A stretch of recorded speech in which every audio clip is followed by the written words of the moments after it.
Court में पेशी के लिए अनंत सिंह को लेकर पुलिस निकली है। कोर्ट में अनंत सिंह की पेशी होनी है। पेशी को लेकर के सुरक्षा बढ़ा दी गई है।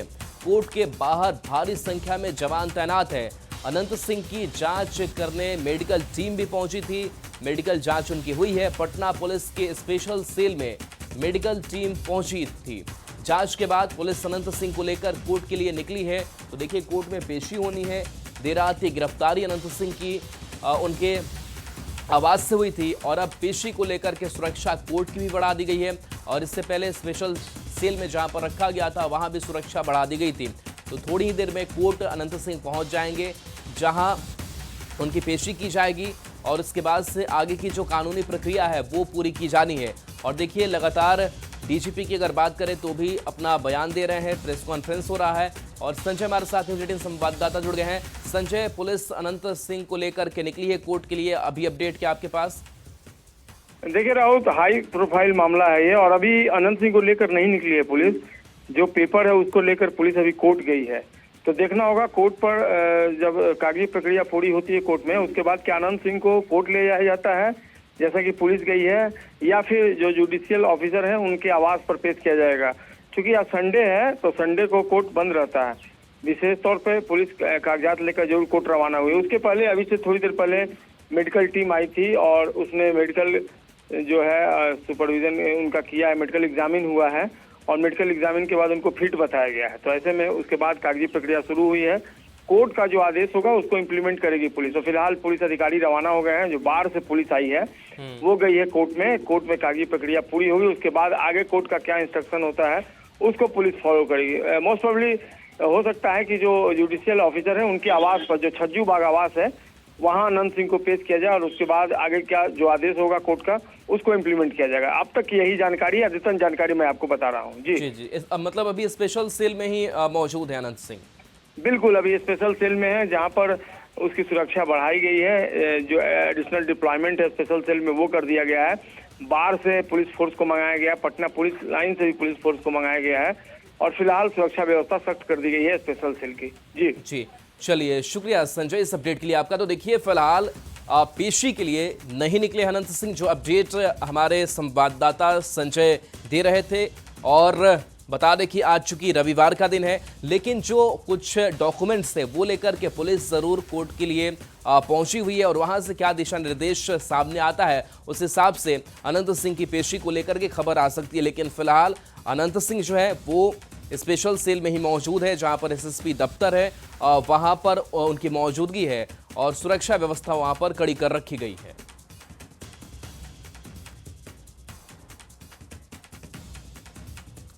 और देखिए, बड़ी खबर, जहां दुलारचंद यादव हत्याकांड में बिहार के डीजीपी ने प्रेस कॉन्फ्रेंस कर पोस्टमार्टम से जुड़ी जानकारी दी। उन्होंने बताया कि पोस्टमार्टम रिपोर्ट से यह साफ होता है कि दुलारचंद यादव की हत्या की गई है। किसी ने शरीर पर जानबूझकर गाड़ी चढ़ा दी है, पैर में भी गोली मारी गई है। गोली किसने मारी, क्यों मारी, गाड़ी किसने चढ़ाई, यह सब जांच का विषय है और जांच जारी है। लेकिन इतना साफ है कि दुलारचंद यादव की हत्या हुई है।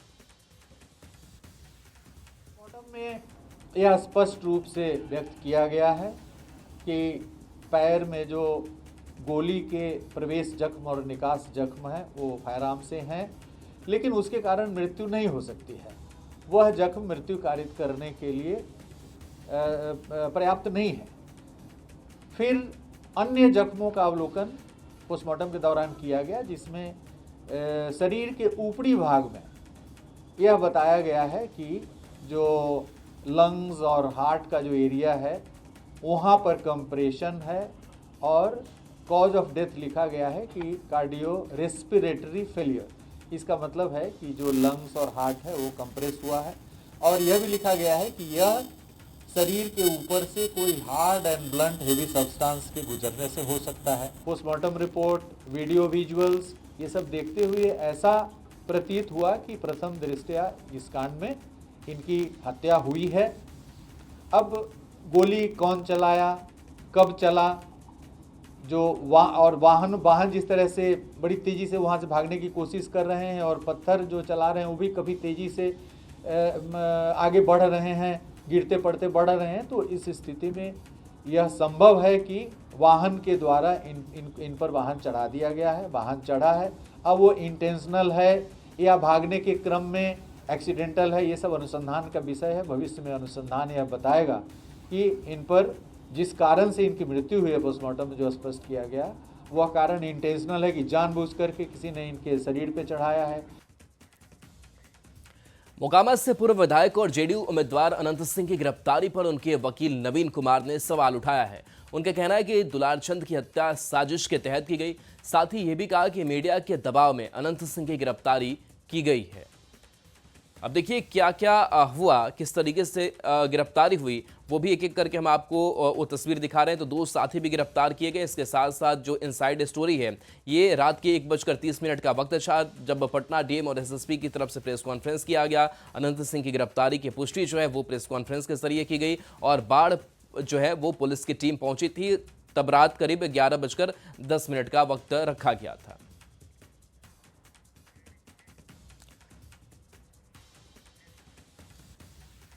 और चलिए बढ़ेंगे आगे। आरा में पीएम का आरजेडी पर बड़ा हमला देखने को मिला। कट्टा रखकर आरजेडी ने सीएम चेहरे पर हामी भरवाई। बंद कमरे में गुंडागर्दी की गई और खेल खेला गया। आरजेडी और कांग्रेस में भयंकर झगड़ा है। उन्होंने इसे लोकतंत्र के लिए खतरा बताते हुए कहा कि एनडीए विकास की राह पर अड़ी है, जबकि विपक्षी गठबंधन आपसी कलह में उलझा हुआ है।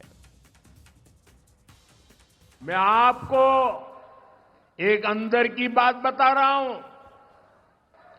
नामांकन वापस लेने से एक दिन पहले बिहार में बंद कमरे में गुंडागर्दी का खेल खेला गया था। कांग्रेस कभी नहीं चाहती थी कि सीएम पद पर आरजेडी के नेता का नाम तय हो, लेकिन आरजेडी ने भी मौका छोड़ा नहीं। आरजेडी ने कांग्रेस की कनपट्टी पर कट्टा रखकर सीएम पद चोरी कर लिया। घोषणा करवा के रहे, फिर जबरदस्ती कांग्रेस से सीएम उम्मीदवार को समर्थन की घोषणा कराई गई कट्टा रख करके। साथियों, आरजेडी कांग्रेस में झगड़ा भयंकर बढ़ गया है। ना घोषणा पत्र में कांग्रेस की सुनी गई, न प्रचार में उनकी पूछ हो रही है। चुनाव से पहले ही इतनी घृणा बढ़ गई है कि चुनाव के बाद ये एक दूसरे का सिर फोड़ने लगेंगे। आरा में जनसभा को संबोधित करते हुए पीएम ने कहा कि बिहार देश की सबसे बड़ी युवा आबादी वाले राज्यों में से एक है, इसलिए एनडीए बिहार में शिक्षा और कौशल पर बहुत जोर दे रहा है। हमारा संकल्प है कि बिहार का युवा बिहार में ही काम करेगा, बिहार का नाम करेगा। इसके लिए हमने आने वाले वर्षों में 1 करोड़ रोजगार देने की घोषणा की है और यह सिर्फ घोषणा नहीं है, यह कैसे होगा इसकी योजना भी जनता के सामने रखी गई है।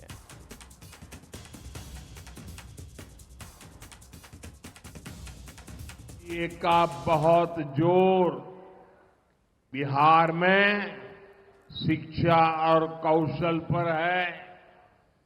ये हमारे संकल्प पत्र से भी स्पष्ट होता है। हमारा संकल्प है कि बिहार का युवा, सुनिए दोस्तों, हमारा संकल्प है बिहार का युवा बिहार में ही काम करेगा, बिहार का नाम करेगा। आरा में पीएम मोदी ने कहा कि ये जंगल राज वाले सबसे बड़े हार का रिकॉर्ड बनाने वाले हैं। सभी लोगों ने ठान लिया है कि फिर एक बार एनडीए सरकार।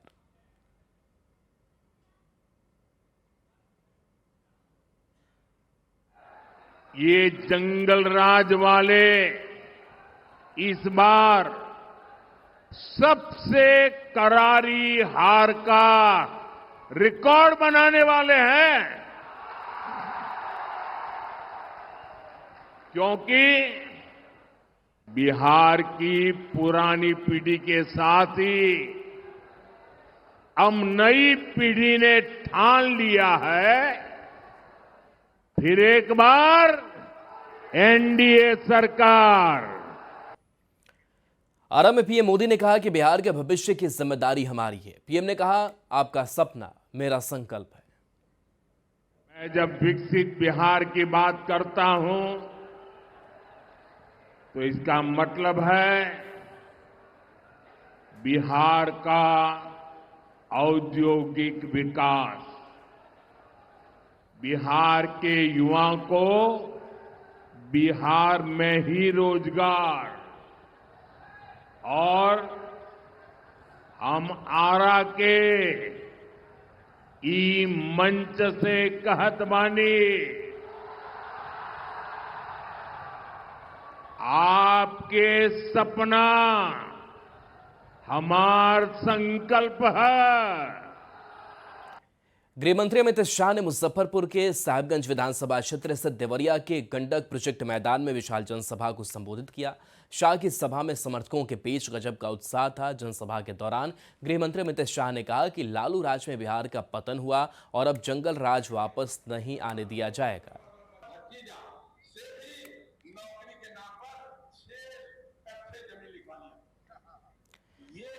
तो देखिए, बड़ा बयान सामने आया है। साथ ही उन्होंने पीएम मोदी नीतीश की जोड़ी के विकास का आधार बताया।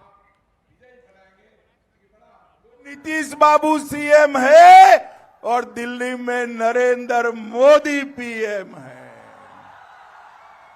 आपकी इच्छा पूरी होने वाली नहीं है। हमारे दो नेताओं ने, नरेंद्र मोदी जी ने गरीब महिलाओं को धुएं वाले चूल्हे से मुक्ति दिलाई और नीतीश जी ने बिहार की गरीब महिलाओं को जंगल राज से आजादी दिलाई है। मोदी जी ने संसद में और विधानसभा में माताओं बहनों को 33% आरक्षण दिया और नीतीश बाबू ने पंच सरपंच के चुनाव में 50% आरक्षण देने का काम किया है। और ये दोनों की जोड़ी ने ही बिहार के गांव-गांव में, घर-घर में बिजली पहुंचाई और नए विद्युत प्लांट भी लगाए हैं। मैं मुजफ्फरपुर वालों को कहने आया हूं, आपका वोट किसी प्रत्याशी को विधायक बनाने के लिए, किसी को मंत्री बनाने के लिए मत दीजिएगा। आपका वोट बिहार को जंगल राज। मोकामा में नेता प्रतिपक्ष तेजस्वी यादव ने चुनावी सभा को संबोधित किया, जहां बड़ी संख्या में समर्थकों की भीड़ उमड़ पड़ी। तेजस्वी ने मंच से एनडीए पर तीखे हमले किए और कहा कि जनता ने 20 साल एनडीए को दिए लेकिन विकास नहीं हुआ। उन्होंने अपील की कि अब एक मौका आरजेडी को दिया जाए। आरजेडी 20 महीने में वह काम करके दिखाएगी जो एनडीए सालों में नहीं कर पाई। आप लोगों के बीच एक मौका तेजस्वी को चाहिए, एक मौका मिलेगा। एनडीए को 20 साल मिला, तेजस्वी को 20 महीने नहीं मिल सकता है। दीजिएगा 20 महीना। 20 महीना अगर आप लोग दीजिएगा, जो 20 साल में एनडीए की सरकार जो देखती है, तेजस्वी उसको 20 महीने में करके दिखाने का काम करेंगे। पहले भी जो कहा वो हमने किया, जो कह रहे हैं वो करेंगे। 5 लाख सरकारी नौकरी हम लोगों ने दिया, 3.5 लाख नौकरी तक की अपील करें, 4.5 लाख शिक्षकों को राज के कर्मी का हम लोगों ने दर्जा दिया। जो कहा वो किया। उस समय में लोग कहते थे कि असंभव है, कहां से बटेंगे नौकरी, अपन बाप के पास से लेकर पैसा बटेगा। लेकिन हम लोगों ने नौकरी दिया, 17 महीने में नौकरी दिया। और चलिए एक छोटे से ब्रेक